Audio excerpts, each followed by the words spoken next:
bagus nguburkeun teh ti arah kidul set lantaran orang geus terbiasa ti hareup masalah sebab orang teu biasa ti arah kidul teh ngagulusur kitu set sirah heula tah kuari mah urang sok biasa di hareup sebab ditampa ku kabehan mun ngagulusur gitu pernah terjadi cek ulah di hareup bae jeung maitna gede entu cek kieu teh kudu di kidul bae lantarannya nama kiai ini kolot geus kaji teu katahan kudu dihandap aku borosot bae ka ditu sak aing ge eta kiai kolot isinin jasa ka kula ayo sia cek kula ge dihareup maksudna maitna gede moal katahan atuh pan gede digolosor isunah cek kana teh tina kitabna ge atuh aing ge maca kitab cak hate tapi manya urang debat di luhur kuburan ayo geus antepkeun sebab pengalaman kula waktu nguburkeun di Rimpak mayitna gede teu katahan untung harita katahan sirah ieu mah was mah katahan cak aing kula geus kieu bae asan nyana nu ngahareupa tu kidul ka dieu teu katahan di handap anakna pan kuru ayo sia ya ternyata rot teh ka handap tuh kiai isideun dia sedekah kula heula cenah mangke mah kumaha kiai we ka kula ye maka anak ukur atuh jeung kanyaho aya deui nguburkeun harita kudu di belah dieu bae di kidul sedengkeun pagar da belah dina pagar cek ulah lah di hareup bae kiai ieu pagar teu bisa cek cenah pagar ge maning pagar da bae cenah ieu urang ngalah sunahna heula terus ieu pagar eta nguburkeun di ditu di pasir lain pasir belah deket pasir kan antara deket pasir teh tah hiji deui teh negara Lurah Yono teh naon bunder ih semua bodoh nyaho nu dihareup heran ini di bunder cek ulah teh dihareup bae sebab ieu pagar cak kiai du kolot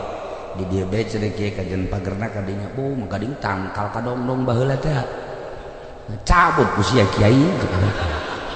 kulantaran kula walang nemah bae mangga bae bener bae mait tidinya tatoel ku pager mangkani pagerna kawat baheula teh atuh soek nah cak ulah kiai bogan kiai nu nitah pangaputkeun tah atuh kiai teh macam-macam aja kula mah babarina bae sih babarina bae kumaha nah iyalah pengalaman nguburkeun afdol memang teh dieu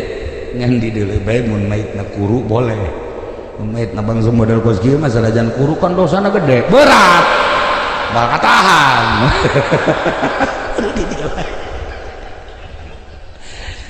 kadenge teh kurang ya Allah ya Rabbi terus asupkeun ka jero kadenge Masya Allah urang bakal seperti itu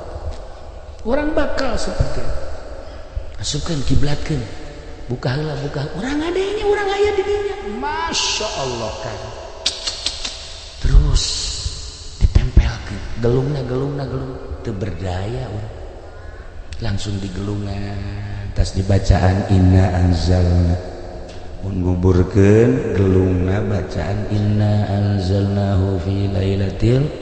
sampai selesai hiji gelung 7 sedengkeun engke bakal ditanya gelung teh ya cak riwayat bakal hudang gegelungna ta eta teh bakal hudang ngajawab Masya Allah teh eta faedahna gede faedahna inna anzalna terus ditatabankeun hiji 2 3 bagi poe enggak cerit pak beres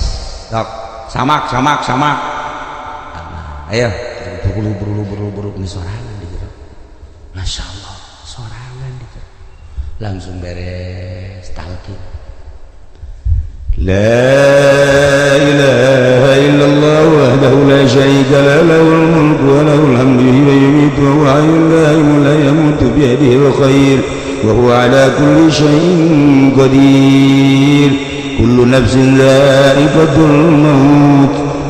فإنما توفون أجوركم يوم القيامة فمن زحزح عن النار وأدخل الجنة فقد فاز وما الحياة الدنيا إلا متاع الغرور. Cik Imam Subki begitu nunalkin datang kadinya hudang mayit jero nyekel tadi.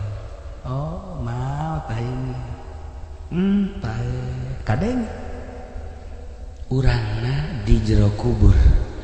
nunalkin di luhur padahal geus kahalangan ku tanah beda alam nyana alam barzakh urang alam mulki alam dunia tapi ketika nunalkin kadenge ku urang dia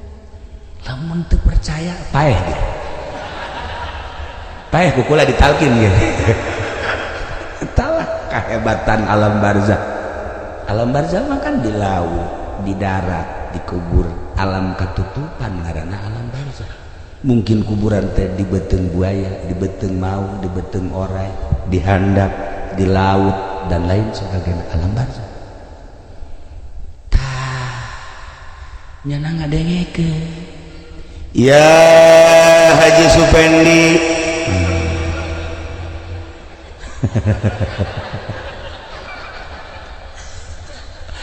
anak kikia kulan Udhkuril ahda alladhi kharajta alaihi min dari dunya ila daril akhirah wa hiya syahadatu an la ilaha illallah wa anna muhammadar rasulullah sallallahu alaihi wasallam nyana nyekelan ieu oh aing teh paeh ngadengekeun mayit di jero annal mauta haqqu wa annal qabra haqqu wa anna na'imahu haqqu wa anna azabahu haqqun. teu bisa urang bahasa Arab sebab teu pernah sakola teu pernah masantren nunalkin bahasa Arab urang ngerti di jero bahasa Arab jadi ngerti ngadengekeun wa anna su'ala munkari wa nakirin bihi haqq al-ana fi autbaqis sawa wa baina asyakiril mauta wa idza ja'akal malakanil muwakkalan di mana datang dua malaikat wa huma munkar wa nakir ngaranna munkar nakir fala yufzi'aka wa la yurhibak ulah kaget ulah sieun fa innahuma khalqun min khalqillahi ta'ala malaikat munkar nakir teh sarua dadamelan Allah makhluk Allah urang dibere beja tenang kan ya Allah ya Rabbi mun Muhammadiyah ngaulahkeun talqin kaje Persib ngaulahkeun talqin oh Persis aing teu meunang salah ya Allah oh masalahnya urang-urangna berkeyakinan talqin kan nyana mah cenah teu percaya atuh lulus kaji oh masalah urang mah pokona mah nu boga keyakinan mah lamun di bejaan kos kitu urang jadi ngeunaheun kan urang tambah yakin dah wa idza sa'alakal malakan man rabbuka wa man nabiyuka sampai selesai di bejaan kan ku urang Allahu Rabbi wa Muhammad sampai selesai kan aya di hati urang oh beres talqin balik bener bah jol teh malaikat ngan memeh malaikat munkar nakir teh aya malaikat amal rame koreng di jero kuburan anu tadi dicaritakeun kuburan teh sepi kuburan teh poek ternyata orang rame di kuburan teh ya Allah kadareulean hari ieu saha ieu kasep amat oh kula salat 5 waktu Masya Allah kasep amat ya Allah ya hari ieu saha nu kasepna leuwih tibatan biasa abdi tahajud jaken ieu karib hari ieu abdi duha ai ieu abdi mah jariyah ka masjid Masya Allah karib hari ieu sa abdi maca sholawat di hiji naon kareng ngadaratan di jero kubur urang tenang Masya Allah pas aja pengen di maot hari ieu sa anu hideung amat ieu bohong ya Allah ya hari ieu menipu dagang karung cenah dek dibere nu bagus dibere nu dodep araya kabeh Gusti Allah ternyata orenganan sakumaha tadi yatsba'ul mayit salasa ahluhu ahli nama balik ka ini wa maluhu harta balik ka imah ternyata nu milu ka jero kubur wa amaluhu amal urang asup ka jero kubur milu jeung urang ti mimiti harita datang ka ba'ats datang ka masyar timbang amal ngejebat jebatan siratal mustaqim amal nu eta milu bae terus Gusti lamun hayang boga batur nu baragus jang di jero kubur saat urang nyorangan secara zahir kuari salat urang jadikeun babaturan urang di jero kubur tahajud urang jadikeun babaturan urang di jero kubur sedekah urang jadikeun babaturan di jero kubur duha urang ngaji urang babantu urang ka dulur ka tetangga bakal ngawujud jadi makhluk bakal ngabaturan urang indah di jero kubur teh cek Imam Ghazali ternyata rame orang di baturan ku abang amal bagus urang lamun nu bagus lamun nu jore sia saha kayak saha jore amat balak genep teh ya Allah ya Allah anas geunah sabaraha teh untung teh di jero kubur ngabaturan urang sia kita tuh ka ditu aing sieun ka malaikat teu bisa sebab kula sok dikekerek bae ku ente pan bau ditundur di luhur lamari mah gading balak genep ya Allah ai sia ieu saya bau amat kula catur ya Allah gading polisi marahin catur mah eta hayu sia babaturan di jero kubur nu balak genep nu catur geus puguh ieu saya ya si cak aja pending mah saya bangun ieu mah jore amat sih cak urang dia mah lain jore joben di mana saya ye cok nonton sok dia aku bae saha heula saha sia nya jorenya bau apan Mang Haji teh keur malam minggu nyedakeun simba anu susuna dicadi ojo-ojo baso teh tak ieu lah ara raya kabeh di jero kubur Masya Allah karim bayangkeun ku urang jang diri urang mun laing paeh batur urang bakal nu ka rumaha ieu bayangkeun sedengkeun maot mah teu nyaho cara ieu nu ku urang kuarikeun di matang puluhan jegur secara zahir mah secara zahir nyeri secara batin mah syahid jelema anu perang tertembak di medan laga liilai kalimatillah kadeleuna kurang dicacang tembak tojos pedang roh nama keraya di sorga ngaluhurkeun agama Allah ngeunaheun seungit bakalna di akhirat kabita kabeh jelema aya teh seungit amat saha ieu lah mujahid fisabilillah anu rohna pake ngaluhurkeun agama Allah cek jelema kabita amat hayang amat cek kana koskar ari itu mal bisa geus anu kuari mah alam nabi alam akhirat kuari nyeri kuari kadeuleuna dicacang Sidina Hamzah mah Sidina Hamzah dicacang-cacang panggulana di akhirat bendera dicekel ku Sidina Hamzah yuk urang lamun ke Mekah di Uhud jadinya kan urang zarah assalamualaikum ya ahla Uhud Sidina Hamzah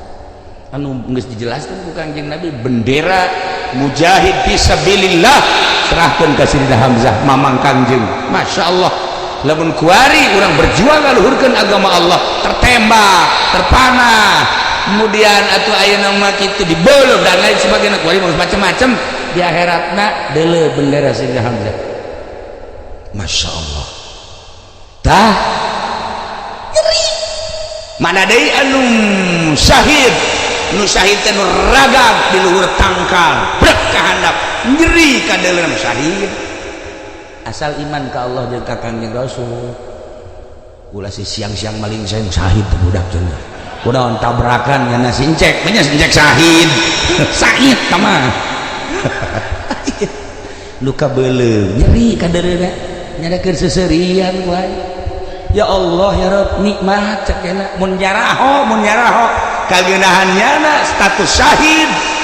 urang pasti nama ngadoa ka Allah hayang amat kabeuleuh hayang amat dicaci hayang amat disiksa di medan laga dalam rangka ngaluhurkeun agama Allah syahid awewe ngalahir kemudian aya kesulitan naon ku sebab ngalahir syahid lobala status syahid anu di akhirat bakal pangheulana ka sorga nu ti kelegep anu tabrakan asalnya nana iman ka Allah iman ka Kangjeng Rasulullah Muhammad sallallahu alaihi wasallam loba nah nu andak begitu kula diberi informasi aya nu kabeuleuh saha masyaallah oh masalah di saya ti qodona syahid cukup nikmat secara zahir menyeri secara batin syahid seungit lamun urang dibukakeun hijab ku Gusti Allah kaembeu bakal kula ngambil seungit teh hiji di makom Siti Khadijah seungit luar biasa eta ge tengah aja jamaah do rombongan kula aya nu maot dibawa ke haram dikubur kemudian diuntit ku mobil ternyata teu kalacak wallahu alam di mana kuburanna lewat makla asup kadinya ziarah ka Siti Khadijah anehna ye aneh saat eta teh askar-askar nu biasa galak teh jauh teu kadeulean ya urang teu nanya teu naon nu biasa nu haram haji ulang macana nu haram haji iman teu aman bae horeng meureun deuk dipanggihkeun jeung seungitna Siti Khadijah kakarak saumur kula ka Mekah manggih seseungitan model kitu nomor kedua ketika di Sidina Hamzah zarah bareng ieu ge milu junjungan jamaah saja seungit pohara amat beres darah kula nanya ngaji ngambil seungit di mana nya sadi ke zarah jangan teh cagian nu aya mah bau bae bau kula gitu mah atuh emang watak ya nama mandi sakitu teu mandi sakitu loba amban anu kaambeuk ku kula loba nu teu kaambeuk diajak zarah ku kula ka ditu ka wali di Garut aya angin eta teh bapakna Syekh Abdul Muhi Famijah angin sok gede masyaallah duaan jeung besan ti Bandung oh barang tek aya hadir berarti geus beres teh zarah turun di gunung nanya aja tadi geula angin di mana sih tadi di Harut teh sakitu emang aya angin ya Masya Allah mah aja neuleuh teh angin sakitu gedena muter henteu coba teu naik neuleuh mah heran ambeun teu kaambeun nya nama angin teu neuleuh sieun ditanya ada Jamilu nya neuleuh angin emang aya angin ngan nya nama tah rada ngabohong saya aya nyawa eueuh asli nama jadi tukang geus ieu jeung isi pasti di saya teu neuleuh bae ribut cenah duaan emang anak buah teh kos kari itu lucu gitu tak aya duh angin sakitu gedena teu kadeung sababaraha kali ziarah ke para wali ke para ulama sok aya papanggihan ulah sok nanya bae henteu bae henteu encan kebal ziarah ka guru kula di Garut aya di angin buka lawang biasa tiis tanda kehadiran beres ziarah gade kan manja tadi aya neuleuh angin emang aya angin wah cikula ieu mah hijabna bedanya sebenarnya karung malulunya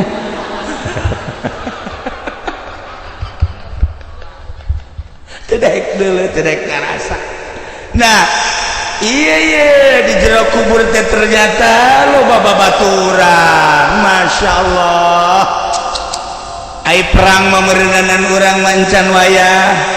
jeung ulah peperangan teh heulanan tetapi anu seimbang jeung perang aya naon ngaji eta ngaluhurkeun agama Allah perang ngaluhurkeun agama Allah dina pada ngaluhurkeun agama Allah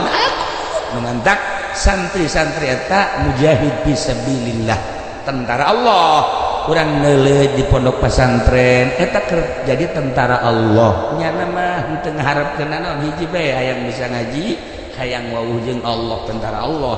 aya anu tentara Allah mingguan ieu mingguan ka Cilongok ya lamun boga ongkos lamun teu boga mah henteu nya ge sarua aju ngajina ge pas di Tangkal Ambon bae kan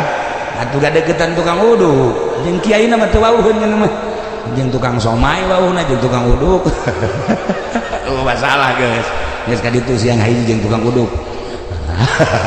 Ayo aya nu sabulan sakali gajina tetep tentara Allah. Tentara Allah, ibu-ibu kan sok ngaji teh tentara Allah. Cenah keur nyusuan, tentara Allah keur nyusuan.